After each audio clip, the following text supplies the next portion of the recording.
Hola hola et bienvenue dans ce nouvel épisode de podcast où on va parler de l'arc Winter ou comment devenir la meilleure version de soi-même avant 2025. En fait, si vous voulez, dans ce monde, il y a deux types de personnes. Les personnes qui décident d'attendre le 1er janvier pour commencer leur résolution et qui abandonnent 2-3 semaines plus tard, et celles qui n'attendent pas un moment dans l'année pour commencer et qui commencent maintenant.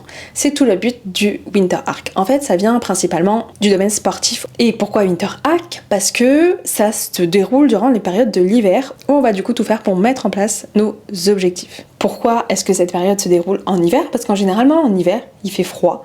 On a la flemme de sortir, les journées sont de plus en plus courtes, il fait nuit très rapidement et la motivation est de moins en moins présente. C'est pour ça qu'au début, ça venait vraiment, comme je le disais, du domaine sportif. Parce qu'en hiver, c'est beaucoup plus dur d'aller à la salle, parce qu'on a la flemme, parce qu'il fait froid, parce qu'il pleut, etc.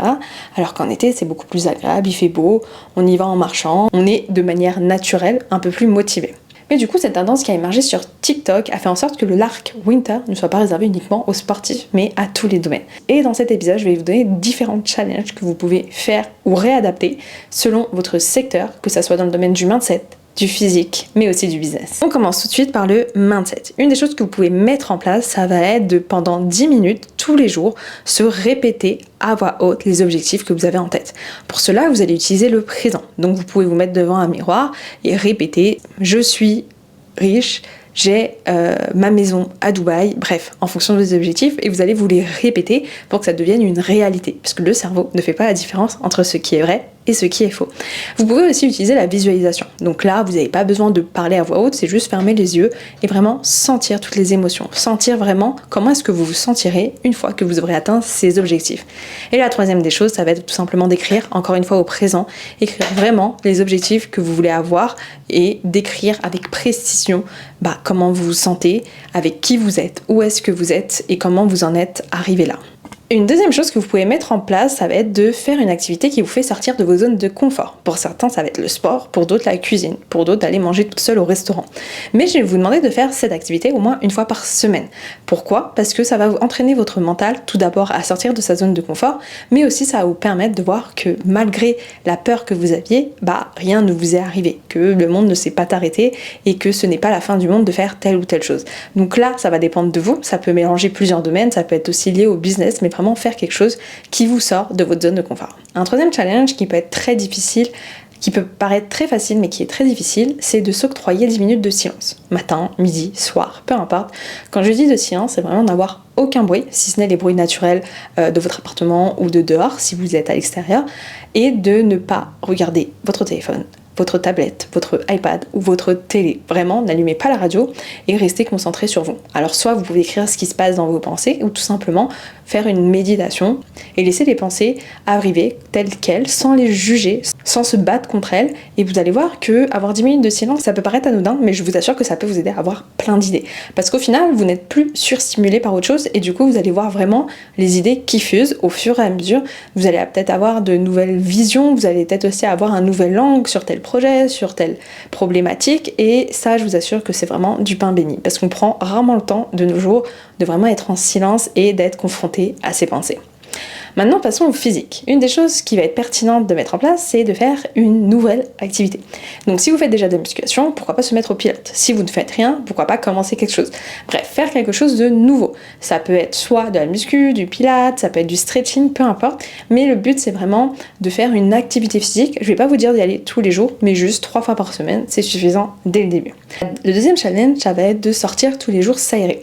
Alors, vous pouvez faire 10 000 pas, vous pouvez en faire 8000, 5000, le but c'est pas non plus de faire que 3 pas, mais ça va être tout simplement de s'aérer l'esprit, donc de sortir un peu de là où on est, de chez soi, et de aussi marcher un peu, peut-être en profiter pour apprendre quelque chose. Donc si jamais vous n'aimez pas le silence, vous pouvez mettre un épisode de podcast, vous pouvez mettre un documentaire. Le but ça va être vraiment de éventuellement améliorer ses compétences, mais aussi de s'aérer l'esprit, de faire une activité physique autre que le sport intense comme on peut dire. Le troisième challenge, ça va être de vous focaliser sur la nourriture. Je vais pas vous demander de faire un régime, je vais pas vous demander de manger une salade tous les jours. Ce que je vais vous demander, c'est tout simplement de vous focaliser sur vous et votre nourriture et voir qu'est-ce que vous pouvez changer. Est-ce que vous mangez bien? Est-ce que vous mangez pas assez? Est-ce que vous êtes trop fatigué? Pas assez fatigué? Le but, c'est vraiment de voir comment vous pouvez réorganiser ça. Parce que le physique est fortement lié à ce que vous mangez. On est ce que l'on mange. Du coup, il faut absolument que vous fassiez peut-être un effort sur ça. Est-ce que vous commandez souvent? Dans ce cas-là, réduire la consommation, voire ne plus commander du tout jusqu'en janvier. Est-ce que vous ne faites jamais à manger et vous faites que des pâtes au beurre? Dans ce cas-là, peut-être se forcer le dimanche soir à faire ces menus, à faire du batch cooking pour manger un peu plus équilibré. Parce que finalement, des fois, la nourriture, quand elle est trop lourde, trop grasse, elle nous amène à être beaucoup moins productif parce que la digestion est beaucoup plus lente, parce que ça nous donne envie de dormir. Donc vraiment, concentrez-vous là-dessus si jamais vous avez un problème à ce niveau-là. Et maintenant, passons au business. Qu'est-ce que vous pouvez faire au niveau du business? La première chose va être vraiment de mettre en place son calendrier 2025 au niveau des offres, des lancements, des promotions. Pourquoi? Parce que tout ce qui est préparé à l'avance permet de maximiser les résultats. Donc là, le but, ça va être de voir sur l'année 2025 quelles sont les périodes les plus propices selon votre secteur et selon vos goûts. Est-ce que vous voulez faire une promo durant le Black Friday? Est-ce que vous voulez faire quelque chose pour la Saint-Valentin, pour l'été, pour Noël? Bref, là, ça va être vraiment entre vous et d'essayer de voir qu'est-ce que vous pouvez faire. Est-ce que vous pouvez faire quelque chose de nouveau, lancer une nouvelle offre, faire un nouveau concept? Ça peut être aussi au niveau de la création de contenu. Et le but, c'est vraiment de s'organiser. Je ne vais pas vous demander qu'à la fin de l'année, vous ayez tout fini, mais vraiment que vous sachiez les grandes dates pour que vous puissiez, dès janvier ou même dès maintenant, commencer à travailler dessus. Parce que plus vous prenez de l'avance, plus vous allez pouvoir améliorer les choses que vous faites. Souvent, lors des gros projets, on néglige le contenu. Alors que le contenu, c'est ce qui, de une, va nous apporter de la visibilité, et de deux, va nous apporter aussi des clients. Donc le contenu, c'est vraiment la chose qu'on fait à la fin, donc le montage il est vite fait, on fait des contenus un peu à la one again, alors que c'est vraiment selon moi l'un des trucs les plus importants. Donc plus vous prenez de l'avance, plus vous aurez du temps pour créer du bon contenu et faire des choses qui sont un peu plus en dehors de la normale. Le deuxième challenge que vous pouvez faire, ça va être de réseauter. Je ne vais pas vous demander d'envoyer un DM à tous les gens que vous connaissez sur LinkedIn et que vous voulez rencontrer. Non. Moi, ce que je vais vous demander, par contre, c'est de éventuellement s'inscrire à un business club ou participer à un événement entre entrepreneurs. D'ailleurs, si tu aimes bien les pyjama parties, que tu aimes bien le self-care et que tu veux level up ton business, j'organise un événement le 29 novembre. Il y a encore des places. Je te mets le lien en description. Bref, le but, ça va être vraiment de faire quelque chose qui vous permet de rencontrer d'autres entrepreneurs parce que souvent, quand on est entrepreneur, on est seul. On n'a personne à qui se confier parce que les gens ne nous comprennent pas et quand on demande des conseils, c'est pas forcément pertinent parce qu'ils ne connaissent pas le sujet dans lequel on est. Donc là, ça va être tout simplement faire des rencontres authentiques. Le but, c'est pas de faker les rencontres et de forcer les rencontres, mais voilà, de s'ouvrir un peu plus aux autres, au monde et de sortir aussi de sa grotte entrepreneuriale. Le troisième challenge qui peut être pertinent, ça va être de réajuster une offre que vous avez. Soit vous prenez la moins bonne des offres, soit la meilleure, et le but, ça va être de l'améliorer. Quand je dis améliorer, c'est pas forcément changer tout le contenu et tout refaire de A à Z. Parfois, c'est des petits détails qui font toute la différence. Donc là, je vais vous demander par exemple de revoir la page de vente. Est-ce que peut-être il faut mettre un peu plus d'avis ou faire appel à un copywriter? Est-ce qu'il faut peut-être changer le titre, améliorer la FAQ?